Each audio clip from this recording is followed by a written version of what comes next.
Hello, আসসালামু আলাইকুম। সবাই কেমন আছেন? যখন বাড়ি থেকে দূরে থাকা হয় তখন মা, বাবা, ভাই, বোন সবাইকে এতটা পরিমাণ মিস করা হয় তা বলার বাহিরে।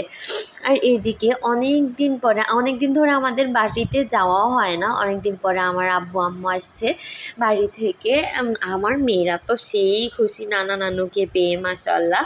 তার নানা নানু আসবে যখন থেকে শুনছে তখন থেকে আমার মেয়ে ও নানা নানুকে লিস্ট দেওয়া শুরু করছে। নানু আমার জন্য এটা আনবা, ওইটা আনবা, যা কিছু আনছে ওনাদের নাতনির লিস্ট ধরে ধরে সব কিছু নিয়ে আসছে।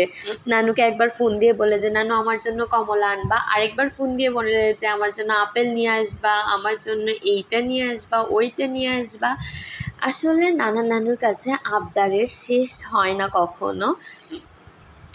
এইটাই, আমার আম্মা আব্বাও আসার সময় যা পারছে তাই নিয়ে আসছে। আসলে ওনাদের মেয়ে দূরে থাকে না, নাতনিরা দূরে থাকে, ওনারাও অনেক মিস করে। আমার আম্মা বাড়িতে আমাদের পেঁপে গাছের পেঁপে আনছে, চাল কুমড়া, মেষ্টা পাতা, মরিচ, এই বোম্বাই মরিচগুলা যে কত মজা, প্রচণ্ড ঝাল আর প্রচণ্ড মজা লাগে আমার কাছে। আমি একাই খাই, আমার মনে হয় ডেইলি 2টা 3টা 4টা একাই খাওয়া হচ্ছে। আমার তো শুধু এই মরিচের গ্রানেই মনে হয় আমি ভাত খেয়ে নিতে পারি অনেক।